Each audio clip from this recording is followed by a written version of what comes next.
नमस्कार साथियों, स्वागत है आपका अपने YouTube चैनल अर्जुन मैथ्स पर, जहां आज हम बात करने वाले हैं हमारी पहली क्लास के बारे में। तो आज से हमारी पहली क्लास शुरू हो चुकी है।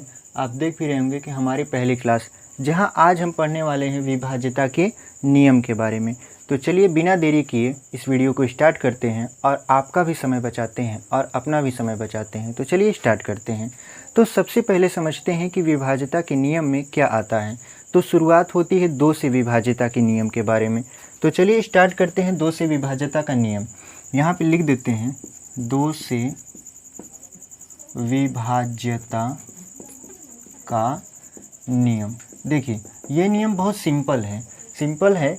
तो सबसे पहले जान लेते हैं कि 2 से विभाज्यता का नियम क्या है। तो नियम ये कहता है कि यदि किसी संख्या का अंतिम अंक 0, 2, 4, 6, 8 हो तो वह संख्या 2 से पूरी तरीके से विभाज्य होगी। यानी यदि किसी संख्या का अंतिम अंक 0, 2, 4, 6, 8 हो तो वह संख्या 2 से पूर्णतः विभक्त हो जाएगी। एग्जाम्पल एज देख लेते हैं। एग्जाम्पल जैसे अगर हम बात करें 24 की, तो 24 में देख रहे हैं कि इसका लास्ट वाला अंक 4 है, यानी ये 0, 2, 4 में मैच कर गया, यानी ये 2 से क्या है, विभाज्य है। ठीक है, चलिए और आगे के एग्जाम्पल के बारे में बात करते हैं। देखिए अभी हमने एग्जाम्पल लिया था 24। तो हमने आपसे बताया कि यदि किसी संख्या का अंतिम अंक यानी इकाई का अंक 0, 2, 4, 6, 8 हो तो वह संख्या 2 से विभाज्य होगी। यहाँ पर हम देख रहे हैं कि इसकी इकाई का अंक 4 है, इसका मतलब 24 2 से कट जाएगा। एक बड़ा एग्जाम्पल लेते हैं, जैसे 2, 4, 6, 8, यहाँ पे 10 लिख देते हैं। तो इसका इकाई का अंक क्या होगा? तो इसका इकाई का अंक है 0, यानी ये संख्या भी कहीं ना कहीं आपका 2 से विभाज्य है। इस प्रकार हम 2 से विभाज्यता का नियम जान चुके। यानी अब 24, 68, 10 आपका 2 से विभाज्य है। चेक करते हैं 2 से विभाज्य है या नहीं। अगर इसको 2 से डिवाइड करते हैं तो देखिए 2 एकम 2, 2 दूनी 4, 2 तिहाई 6, 2 8 और 2 जीरो 0, 2 पंचे 10। यानी अगर आप 24, 68, 10 को काटेंगे 2 से तो ये पूरी की पूरी तरह से कट जाएगा। अब बात करते हैं 3 से विभाज्यता का नियम के बारे में। तो चलिए 3 से विभाज्यता का नियम देखते हैं क्या है।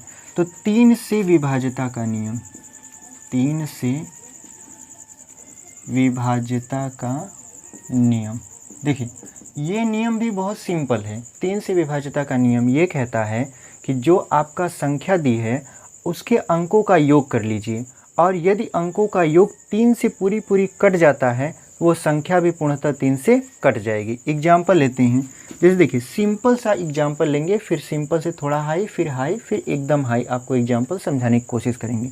जैसे देखिए हम सिंपल एग्जाम्पल लिए 18, ये 3 से कटेगा या नहीं कटेगा? तो आप कहोगे कट जाएगा, लेकिन नियम कहता है कि यदि संख्या जो है इसके इकाई के और दहाई, मतलब जितनी भी संख्या दी रहेगी उनके अंकों का योग कर लेंगे तो 8 और 1 को जोड़ेंगे तो 9 होगा। ये 9 3 से कटेगा नहीं? तो जी बिल्कुल कटेगा। तो 3 त्रिक का 9, ये पूर्णतः 3 से कट गया, यानी ये संख्या भी पूर्णतः 3 से कट जाएगी। यानी यदि संख्या के अंकों का योग 3 से विभाज्य है तो संख्या भी पूर्णतः 3 से विभाज्य है। अब एक और एग्जाम्पल की बात कर लेते हैं। जैसे हम एग्जाम्पल लेते हैं, आपका मान लेते हैं 729 ले लिए, 729। अब 729 को देखते हैं तो पहले इसके अंकों का योग करेंगे। तो देखिए 9, 2, 11, 11 और 7 18, यानी अगर इनको जोड़ें अंकों को तो ये 18 आ रहा है। तो 18 क्या 3 से कटेगा? तो आप कहोगे जी बिल्कुल कटेगा। तो ये पूर्णतः संख्या 729 भी 3 से कटेगा, क्योंकि इनके अंकों का योग 18 3 से कट रहा है। यानी अगर हम 729 को 3 से काटें तो 3 दूना 6, 3 चौक 12, 3 त्रिक का 9, ये पूर्णतः कट के कितना आ जाएगा आपका? 243 आ जाएगा। इस तरीके से आप सीख गए कि 3 से विभाज्यता का नियम क्या है और कोई भी संख्या 3 से कटेगी या नहीं कटेगी। चलिए अब बात करते हैं 4 से विभाज्यता का नियम के बारे में। कहते हैं 4 से विभाज्यता का नियम। देखिए नियम बहुत ही सरल है, बस आपको एक बार ध्यान से सुनना है और जो यहाँ लिखा है उसको गौर से देखना है, आपको बिल्कुल समझ में आ जाएगा। तो चलिए देखते हैं 4 से विभाज्यता का नियम क्या है। तो 4 से विभाज्यता का नियम ये कहता है कि यदि कोई संख्या दी है और उसका लास्ट 2 अंक मतलब इकाई और दहाई 4 से कट जा रहे हैं तो पूरी की पूरी संख्या भी 4 से कट जाएगी। जैसे एग्जाम्पल 164 लिख देते हैं। कितना लिख दिया हमने? 164 लिखा।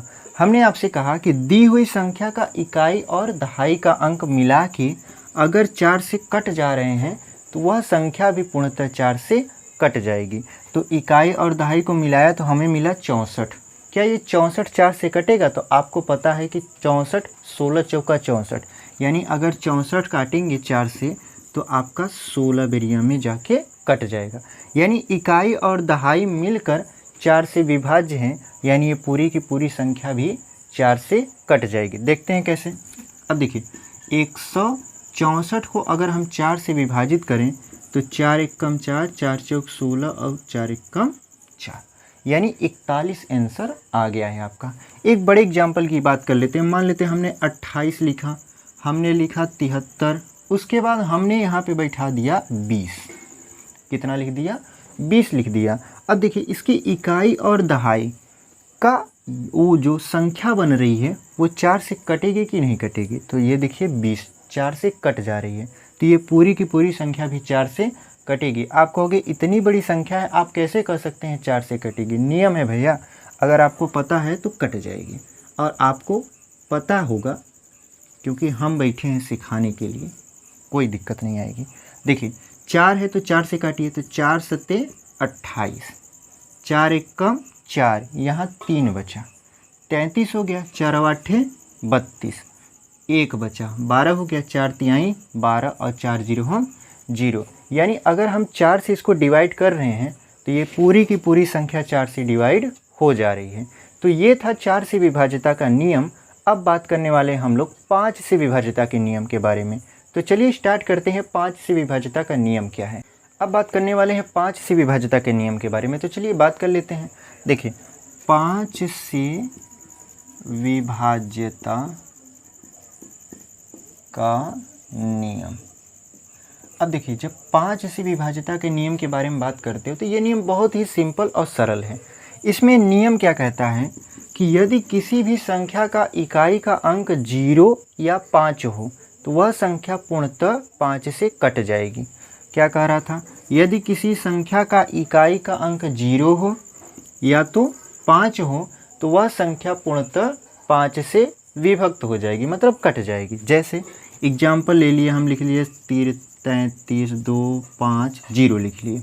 अब देखिए इसकी इकाई का अंक क्या है? तो आप कहोगे 0 है, तो ये पूर्णतः 5 से कट जाएगी। देखते हैं कटती है कि नहीं। तो 5 से काटेंगे तब 5 चौक 20 32 हो गया, तब 5 छक 30 25 हो गया, 5 पचे 25 और 5 जीरो हम 0, यानी पूर्णतः ये 5 से कट गया। एक एग्जाम्पल और लेते हैं। जैसे मान लेते हैं 2 3 5 8 7, यहाँ लिख दिए 5, तो क्या ये 5 से कटेगा? तो आप कहोगे जी बिल्कुल कटेगा। तो कैसे? इसका इकाई का अंक है आपका 5, तो ये संख्या 5 से पूर्णतः कटेगी। क्यों? क्योंकि नियम आपने पढ़ा कि अभी यदि किसी संख्या का इकाई का अंक 0 हो या 5 हो तो वह संख्या भी 5 से पूर्णतः कट जाएगी। इसको चेक कर लेते हैं। 5 से काटिए।